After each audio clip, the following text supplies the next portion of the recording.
Сәлем қыздар, мен есімім Дана Мырзакулова. Бүгін сіздермен вафли жасайтын боламыз. YouTube каналыма тіркеліп, лайк басып, комментарий қалдырыңыздар. Және де неғұрлым достарыңызға жіберетін болсаңыздар, соғұрлым сіздерге тегін рецепттер көбірек шығатын болады. Ал ендеше бастаймыз.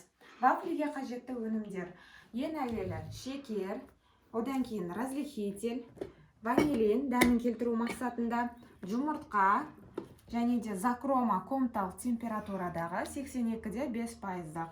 Міндетті түрде әрбір кондитерге весі қажет.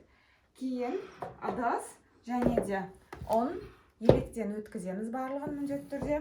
Миксер, сонымен қатар вафли жасауға арналған міне осындай аппарат қажет болады.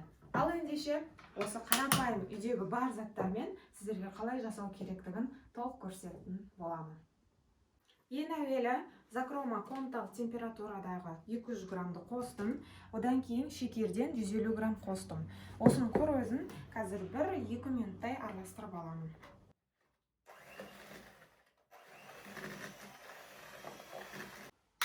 Шекер мен закроманы араластырып болған соң, міне жұмыртқа 3 штукты бірден қосатын боламыз.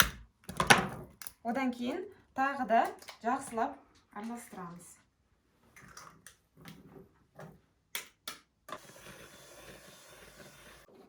Енді қараңыздар, жұмыртқаны қосып араластырып алдық.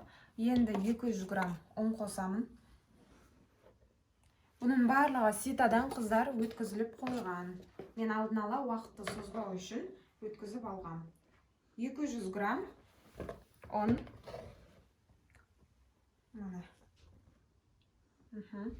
Мөлге қойып, разрыхительден 8-9 грамм қосамыз. Әдейі бір шетке қосып жатырмын қыздар. Яғни қазір әр шетке қосатын болсам, мен асып кетсе ала алмай қалам. Сондықтан бір шетке қосамын. Қазір асып кетіп жатқан жағдайда мен бір шеттен спокойно алатын боламын. Разрыхитель 8-9 грамм қостым. Кәдімгі обычно 150 теңгелік қызыл разрыхительде бола береді. Мен просто көп жасайтын болғандықтан осылай 1-2 килограмдап алып аламын. Одан кейін ванилин. Ең жақсы ванилин осы. Міне, 1 чайный ложка қостым. Неге осы? Бағасы 1300 теңге ма? Вроде тұрады. Иісі как мороженое сияқты шығады. Мен тортқа да, кремге де барлығына осы ванилинді міндетті түрде қосамын. Дәмін күшті келтіреді. Любой кондитерлік магазинде сатылады. Все, қыздар, енді осыны араластырамыз, сонымен біздің құрамымыз дайын болады. Барлығын біріктіреміз. Қыздар, міне аппаратымызды бір майлап алдық. Майлаған кезде де тым көп майламаңыздар. Егер көп майлайтын болсаңыздар, сіздердікі жабысып, қалай айтсам болады, алынған кезде бір-біріне жабысып қалады. Сондықтан өздеріңізге осындай қажет мөлшерде жағып аласыздар. Міне біздің құрамымыз осындай болады. Оригинал рецептісінде осындай құрғақ түрде болады. Міне қазір салдық. Примерно 1-2 минутта аламыз. Осындай болып шығуы қажет. Одан кейін төбесіне шоколад, өздеріңізге қажетті оформление жасасаңыздар болады. 1-2 минуттай күтеміз, содан кейін аламыз. Барлығын дәл осылайынан істеп шығамыз. Қыздар, міне біздің вафлимыз дайын. Негізі бұдан көп шыққан, бірақ үйдегілер дәмі соншалықты жақсы шыққаны, уже жартысын жеп қойды. Қараңыздар, төбесіне шоколад немесе өздеріңізге қалаған нәрсені оформление ретінде былайынан қосып жүрсеңіздер болады.